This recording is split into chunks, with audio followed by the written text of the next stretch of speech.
del tránsito, ya que estamos, aprovecho para mostrarle a Ricardo. Esto es Avellaneda, al norte, ruta 11 y calle 25. No sé si tenemos la de Venado Tuerto, porque ayer había un pequeño inconveniente, pero tenemos a lo largo de 700 kilómetros en la provincia distintas cámaras que permiten ver cómo está el tiempo y cómo está el tránsito. Mirá, ¿podés ponerlo a pantalla partida? Venado Tuerto llueve y en el norte, 660 kilómetros más arriba, está lloviendo en el sur de la provincia. Esto es un poco lo que logramos. ¿Qué tal, Claudia? ¿Cómo ¿Viste? estás, Luis? Yo te vuelvo loco diciendo las cosas, las cuento con una pasión, sí. Y es así. Y bueno, pero interesa, realmente, es cierto, mirar el cambio que tenemos ahí en pocos kilómetros. Sí, y de una punta y otra, esto es en toda la provincia. En toda la provincia. En toda una provincia. Así que, yo le digo Ricardo, es Ricardo Gil Lavera que está con nosotros. Doctor, ¿cómo le va? Muy bien, gracias. Mire que lo nuestro es muy así, muy de hablar con esta, como si estuviéramos tomando un mate y un café. Pero con gusto. Que esa es un poco la manera de que las cosas se escuchen mejor. Porque cuando uno le da... Hay ámbitos y ámbitos. En este ámbito tratamos de enamorar a la gente. ¿Cómo se enamora? Intentando llegar de distintas maneras y formas. ¿Cómo la pasó ayer en el Paraninfo con este homenaje? Primero voy a saludar a la persona, ¿me permite, doctor? Hola, Claudia, decana. Te levanto un poquitito a ver si... Ahí está. Acá. Sí. Hola, Luis, querido. Bueno, ¿cómo se le ocurrió la idea? Y después sí lo saludo formalmente al doctor Gil Lavera.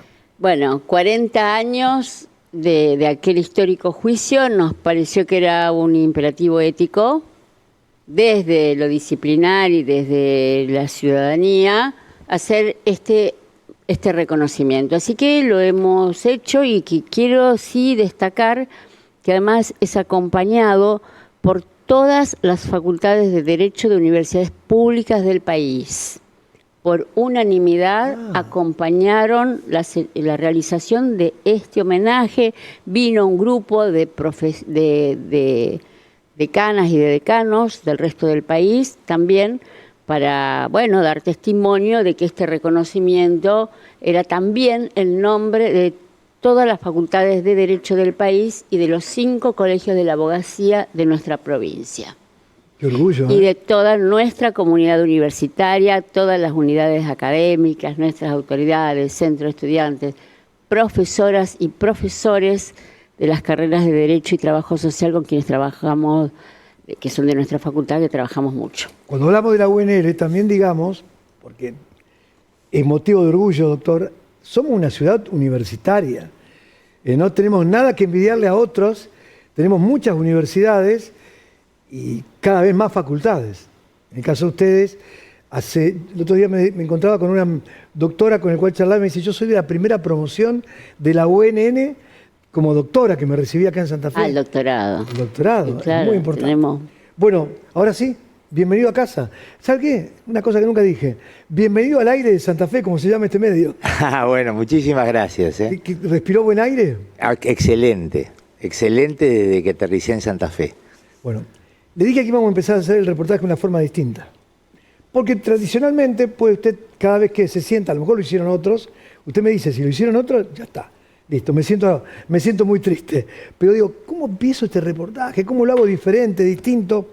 Hay un momento que usted contestó en uno de sus reportajes, me leí todo, que para usted, el tema de que lo conmovió muchísimo en aquel momento que se hizo el juicio a la Junta fueron los testigos, que volvieron a contar su historia. Es decir, que yo me imaginaba, esa mochila, la bajaban delante de ustedes, abrían la mochila y empezaban a contar con palabras la historia. Bueno, empecemos así, de esta manera. Lo invito a ver a la gente y a los que no pueden verlo. Esto es lo que, supongamos que estamos en ese juicio de las juntas y aparece una persona y empieza a contar esto. Cuando llegamos acá, veníamos de la cárcel de Coronda, entramos en un celular de los que transportan detenidos. Desconocíamos el destino ni el motivo por el cual nos traían. Así fui descubriendo la comisaría cuarta, famosas por su historia.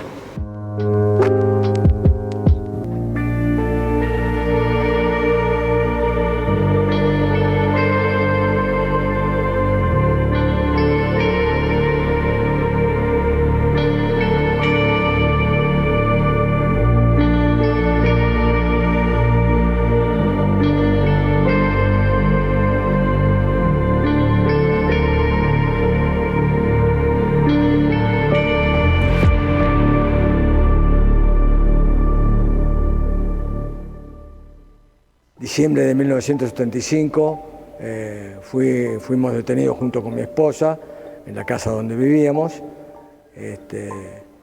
y nos llevaron a la comisaría primera, a los dos, 4 personas de civil con armas largas en un auto sin patente. Estuve detenido en la comisaría primera alrededor de 20 días. En ese periodo fui sacado de la comisaría de noche, vendado y esposado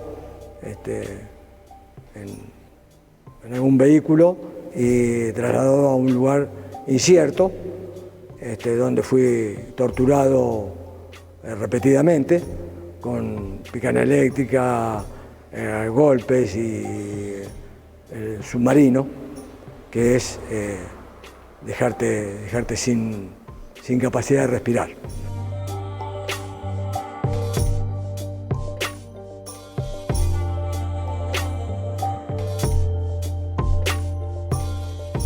Yo estuve de diciembre del 75 hasta octubre del 83.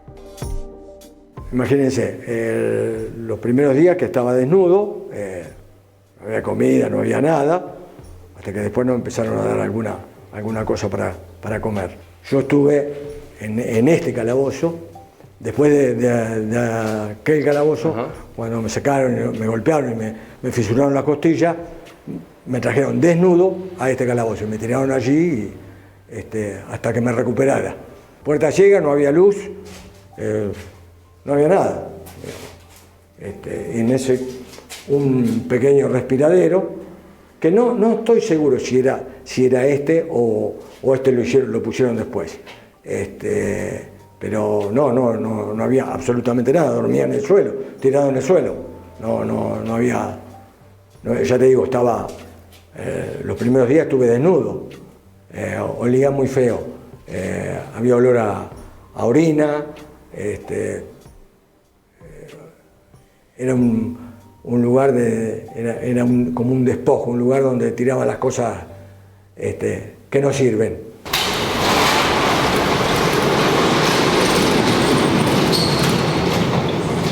Cuando se escuchaba abrir el portón era realmente un momento difícil, de todo, porque no sabías a quién podían venir a buscar.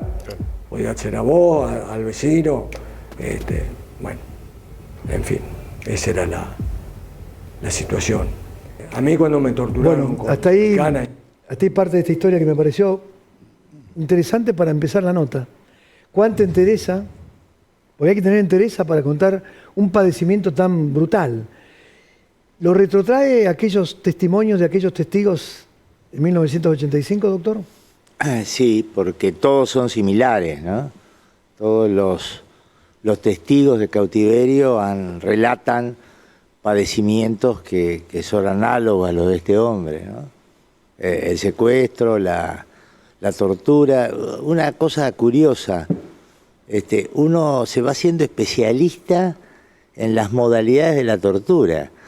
Por ejemplo, él dijo picana eléctrica, uno aprendió por el relato de que no es lo mismo. La picana eléctrica se le da en los órganos genitales, en la vagina a las mujeres o en los pezones. El submarino, había 2 submarinos. El submarino, que es meterle la cabeza en el agua hasta que el tipo casi se ahoga, o el seco, que es que le meten una cosa de plástico para que no, porque te va pegando y no puede respirar, se ahoga, ¿no? Pero volviendo a la cuestión, Yo quiero destacar la valentía que tuvieron los testigos recuperada la democracia para ir a declarar públicamente sus padecimientos cuando los que habían cometido estos hechos estaban en libertad. Se lo cruzaban en la calle. Y Era ellos... tan incipiente esa democracia, tan incipiente. Una anécdota. Pablo Díaz es un chico que protagoniza la Noche de los Lápices. En uno de los reportajes que hicieron ahora, porque me he enterado ahora, dijo que él antes de declarar le cuenta en la fiscalía, le cuenta a Julio Estracera y a Luis Moreno, le cuenta: tengo un problema, estoy saliendo con una chica y los padres de la chica, que son medio de derecha, etcétera, no saben nada de lo que me pasó. Entonces creo que Julio le dijo: bueno, peleate. No. Bueno, y dijo: así hice, me peleé. Y fui a declarar y a los 15 días me encontré con la noviecita esa. Dice: escuchame, el lío que se armó en casa, porque mis padres dicen que nos habías comprometido nuestra seguridad, nuestra vida al ir a declarar. Cuánto miedo que había. Y era gente que quería contar su historia porque necesitaba contarla, o era que buscaba justicia. No, yo creo que hay una catarsis, porque tienen atragantado en el estómago los padecimientos, ¿no? Yo creo que aún sobreponiéndose, porque la estructura era muy solemne, muy formal. La sala de audiencias de la Cámara Federal es un lugar precioso, todo revestido en madera, pero el estrado está muy alto. En consecuencia, la solemnidad del juicio yo creo que también intimidaba también a los testigos, pero los tipos sacaron fuerzas de flaqueza y contaron todo lo que les pasó. Era una descarga. ¿Y por qué lo lograron? No podían parar. Los testigos de cautiverio eran testimonios muy largos, que al principio nosotros no sabíamos, y las audiencias se demoraban. Un día llegaron hasta las 6 de la mañana, habiendo empezado a las 3 de la tarde, y los defensores nos hicieron un planteo. Nos dijeron: mire, nosotros tenemos que comer, tenemos que dormir, ustedes están atentando contra la defensa en juicio. Y tenían razón, no podía haber audiencia de esa duración. Y eso era, entonces empezamos a dosificar los testigos, ya con experiencia, los testigos que habían estado cautivos, porque ellos vos no los podés parar. Basterra declaró más de 5 horas y media. Doctor, hago una pregunta muy amplia.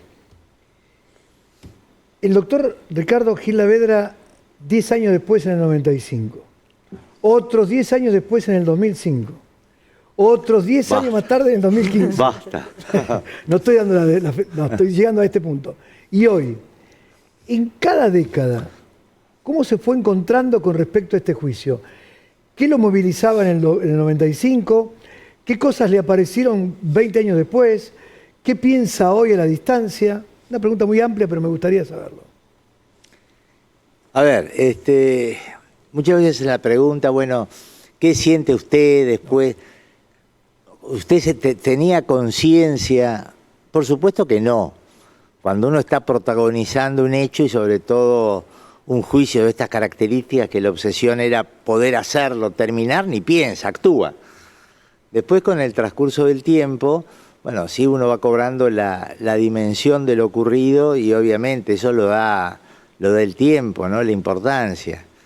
Me parece que las décadas posteriores, bueno, todos vivíamos acá y todos seguíamos tratando de luchar y esperanzados a ver cómo podíamos perfeccionar ese camino democrático que habíamos emprendido, ¿no? Y con el transcurso de los años, sin duda, esa primera etapa, que no solamente el juicio, es la labor notable que hizo la CONADEP y tanta gente, toda una generación que protagonizó el comienzo de la recuperación democrática, de los cuales nosotros somos el símbolo, de acuerdo, pero pertenece a mucha más, ¿no? A muchas más personas que lucharon para tener democracia en la Argentina. Y mirando para atrás 40 años, ¿hubo cosas que algunas no se hicieron del todo, no es que no se hicieron bien, no se pudieron hacer. Hubo algunas cuestiones que hoy a la distancia dice, claro, con el diario el lunes, deberíamos haber ido por acá, nos quedamos cortos por allá. Sí, claro. Por supuesto que muchas cosas la haría de otra forma, sin duda. Pero lo sustancial es lo siguiente, yo miro para atrás y digo, ¿cómo pudimos hacerlo? Hoy me parece imposible. Totalmente. Hoy me parece imposible. Un juicio de un volumen extraordinario que se hizo en 14 meses. 14 meses. Con la máquina de escribir eléctrica, con la página común, la manual, la Olivetti, con Remington. carbónico. Con carbónico. No había fax, ¿eh? No había fax. No había fax, nos comunicados con papelitos, solo lo haríamos por WhatsApp. Me parece imposible, la verdad me parece imposible. Yo creo creo siempre que el juicio fue la suma de una sucesión de circunstancias afortunadas, ¿no? La decisión de Alfonsín, sin Alfonsín no hay nada. Pero luego, no solo Alfonsín, la labor que tuvo el Congreso, que permitió que la Cámara se abocara, la labor de la CONADEP, un informe extraordinario, la labor de la propia Fiscalía, en la cual nosotros le delegamos la acción pública, y si la Fiscalía fracasaba también el juicio. Bueno, y también nosotros, en la medida que yo estoy muy orgulloso de la manera como pudimos organizar un juicio de características inéditas, extraordinarias, y salió. Por fortuna salió. Claro, pero para contextualizar, 10 de diciembre, Alfonsín en el 83 recibe el paso de un gobierno que no era gobierno, porque estamos hablando de dictadura, de facto, a un gobierno democrático. Y al año y medio se produce esto, en el 85.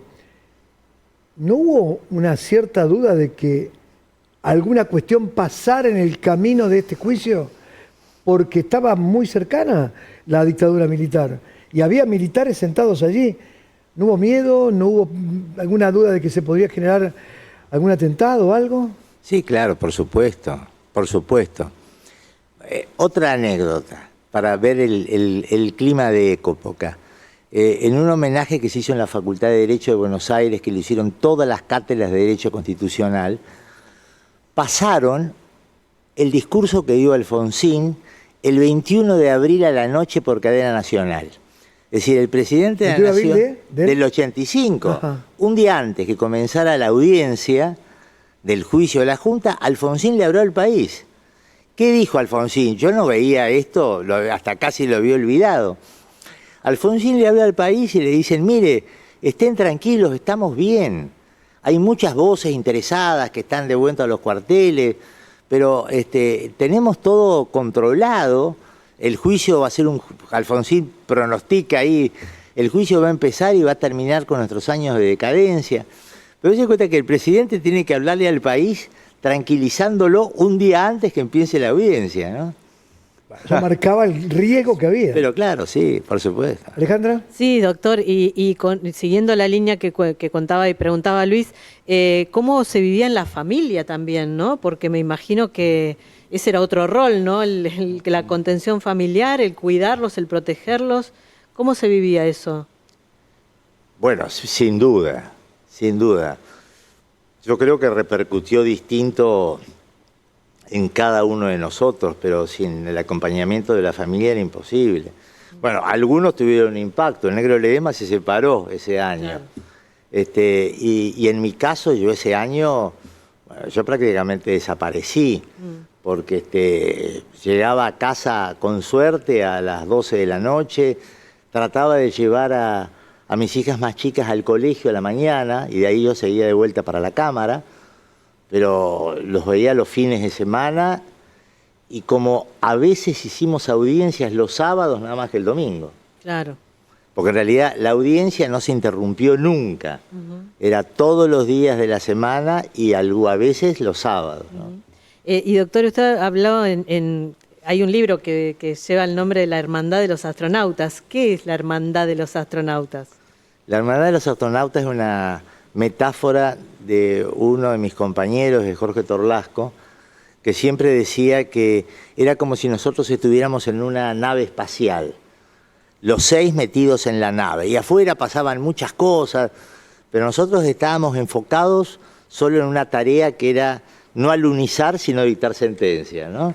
Y como los astronautas, dependíamos unos del otro, es decir, teníamos que tener confianza recíproca.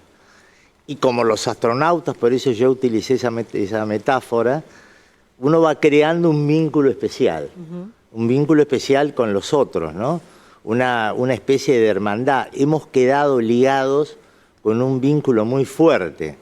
Seguramente cuando vos vivís circunstancias extraordinarias, creas también vínculos y relaciones extraordinarias. Y ahora, pese a que antes también éramos distintos y pensábamos distintos bien en muchas cosas, pero te queda esa ligazón tan fuerte, ¿no? Qué lindo. Siempre me quedó una duda, está bueno que se lo pueda preguntar. La reclusión perpetua para Videla, para Macera, está claro, ¿sí? Ahora, también hay argumentos, por eso quiero recuperar esa historia. ¿Por qué 4 años y medio para Agosti nada más? Digo nada más porque las cosas que pasaron fueron brutales. ¿Por qué Lambruschini 8 años?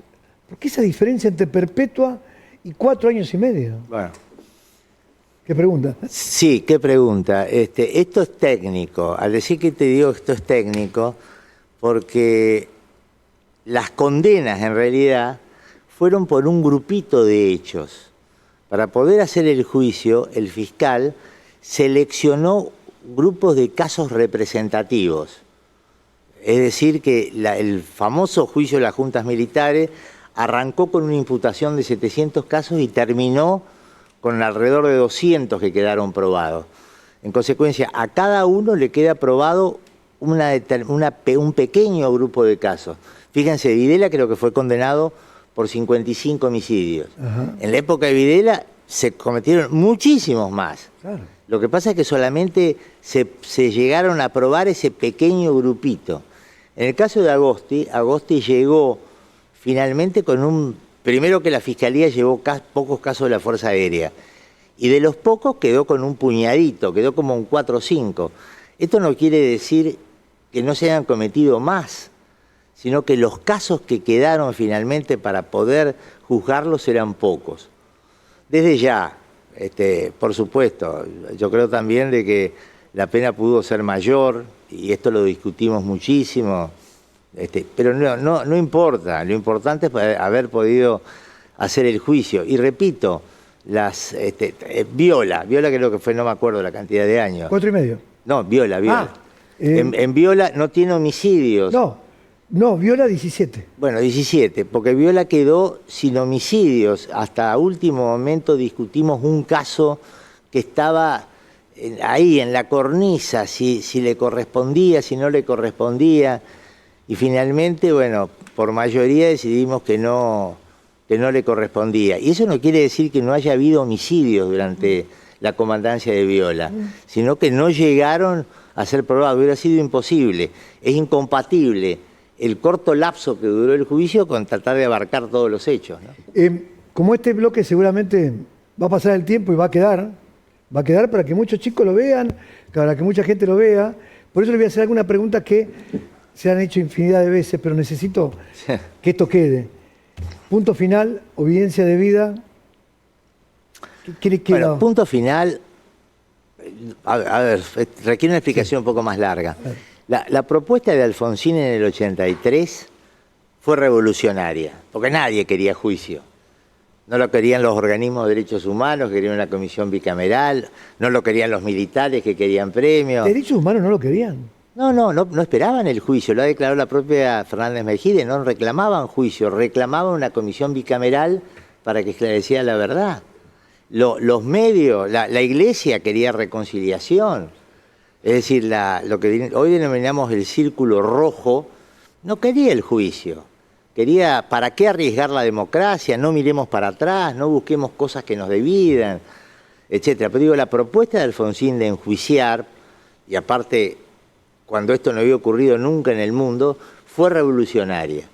Pero abrió una compuerta.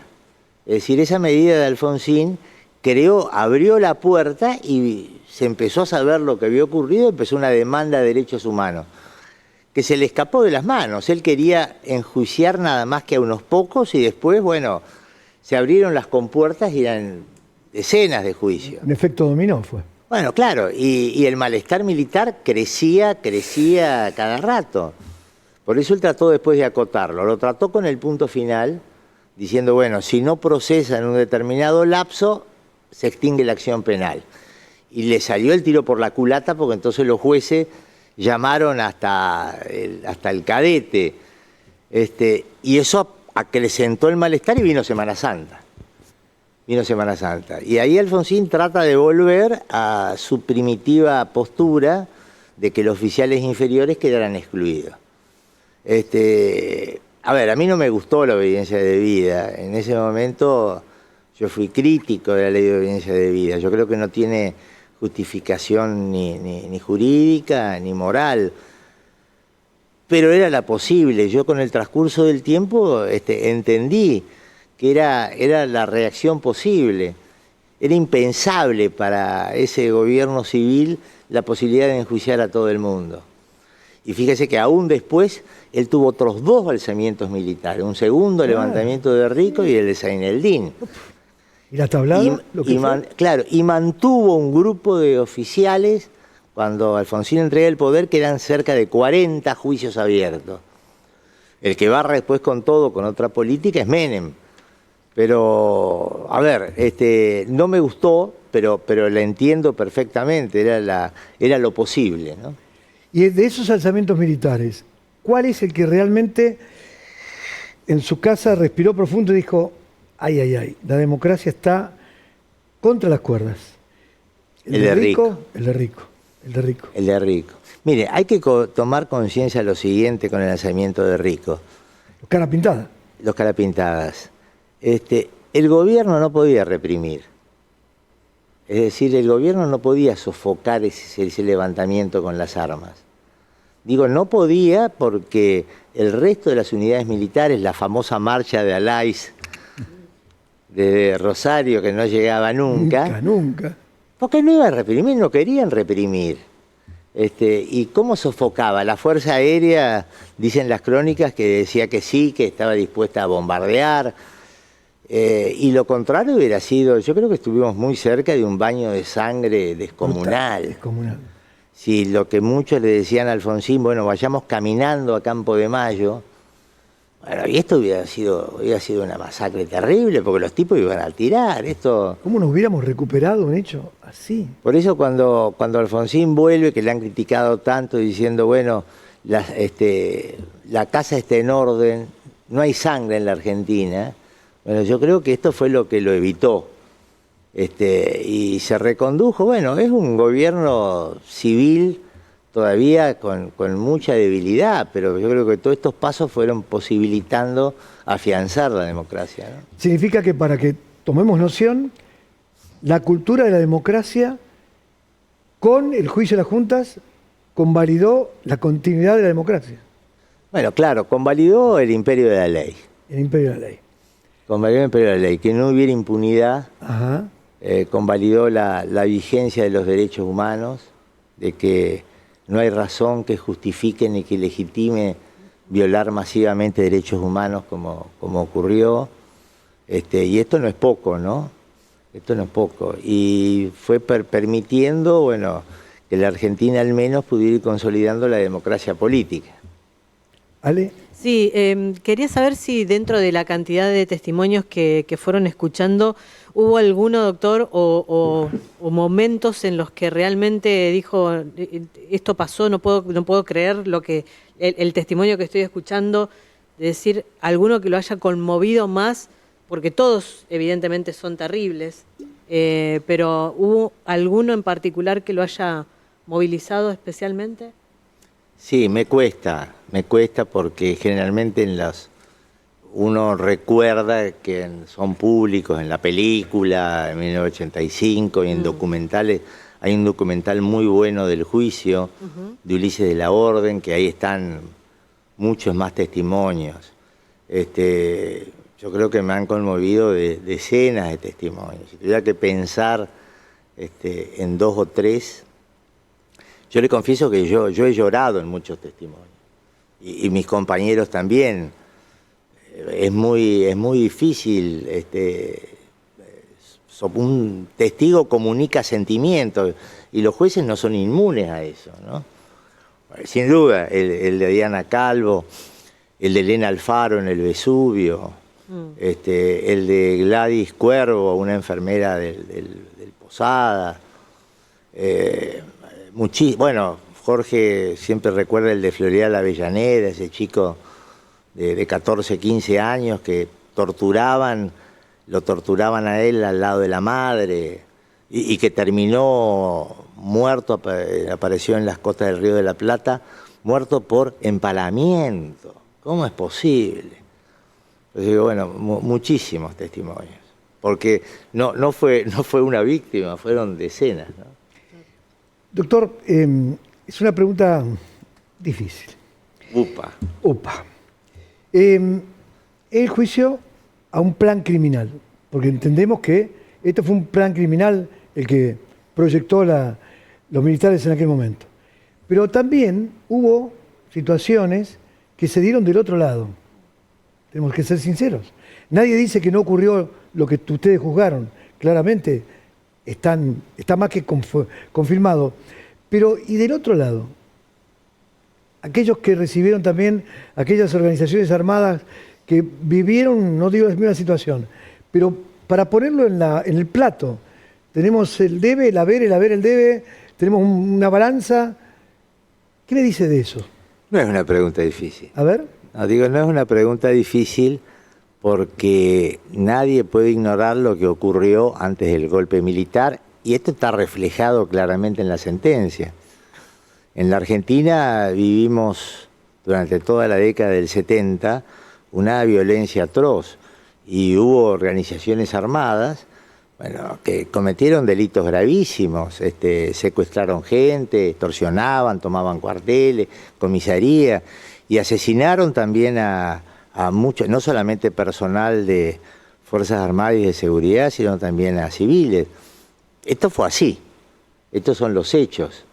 Estos hechos debieron ser juzgados, obviamente, muchos de ellos comenzaron o fueron juzgados.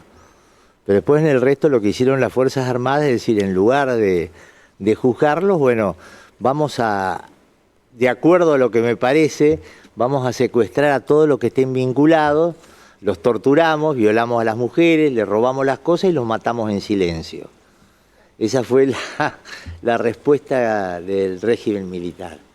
Y desde ya, nosotros en la sentencia reconocimos todos los hechos cometidos por el terrorismo y dijimos, bueno, de que no hay, no puede haber ninguna respuesta civilizada como la que se dio. Eso no, fue una salvajada. Y el argumento de que esto fue una guerra no querida, esto no fue guerra.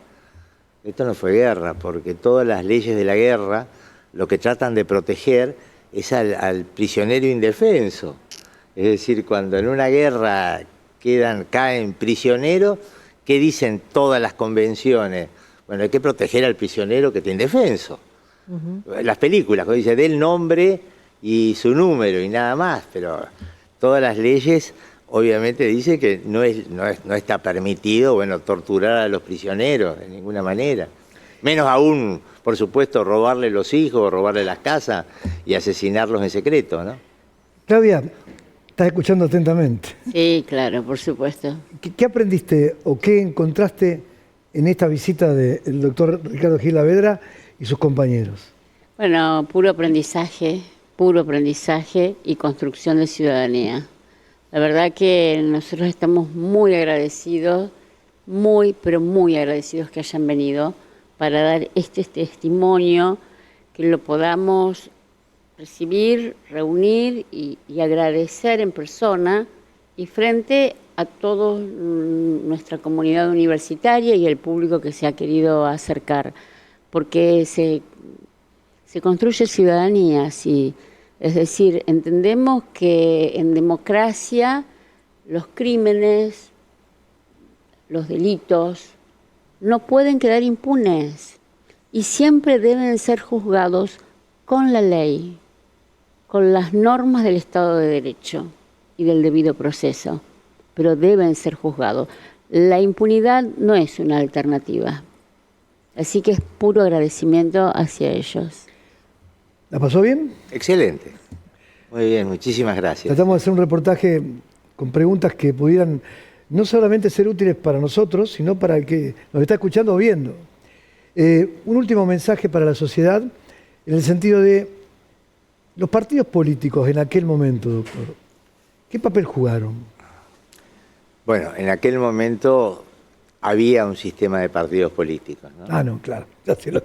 Claro, tengan en cuenta que los partidos políticos, su función es mediar entre la sociedad y el gobierno, ¿no? Es una instancia mediadora. Hoy en día eso se ha roto. Ahora hay un contacto directo en una instancia mediadora, es otra sociedad, es otra sociedad diferente, sin lugar a dudas. Pero estamos dentro de la misma casa, que es la casa de la democracia, ¿no?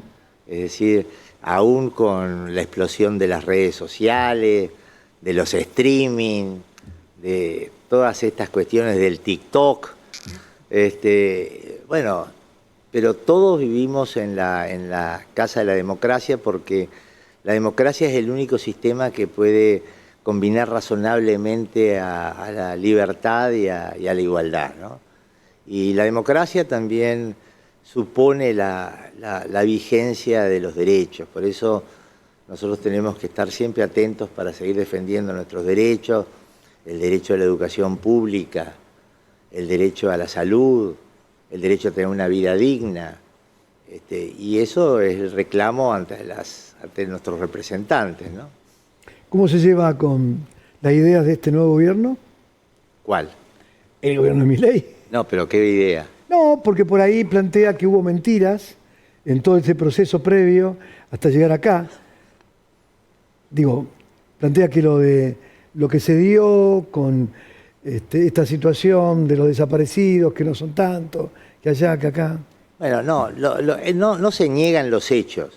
Lo que se hace es, como era la pregunta anterior, tratar de decir, bueno, pero miren lo que hacían los terroristas, ¿no? Ajá.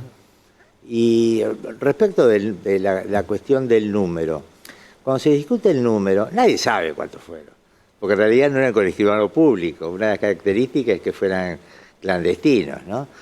Pero generalmente cuando se discute, fueron 8.873, 10.560... 30.000, no, eso no existió. Bueno, lo que se trata es deslegitimar.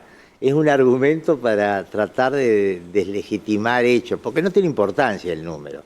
Y obviamente que nadie sabe quién fue, cuántos fueron, ¿no? Probablemente no hayan sido 30.000, sí. Tenemos 8.900 de CONADEP. Ojo que con las reparaciones son más, porque la gente que pidió reparación por los hechos, yo creo que están casi en los 11.000. Pero nadie sabe a ciencia cierta, ¿no? Gracias por haber ayudado desde su lugar, un pequeño granito o muy grande, a consolidar esta democracia. Que los que la vivimos, digo, sí. Yo recuerdo que era mi primer día en la facultad. Yo estudié, llegué hasta la mitad porque me ganó el periodismo, en la Universidad Nacional del Litoral, en la Facultad de Ciencias Hídricas. Así es. Y iba a ser un posible ingeniero en recursos hídricos. Me quedé en hidrotécnico, en la mitad del camino.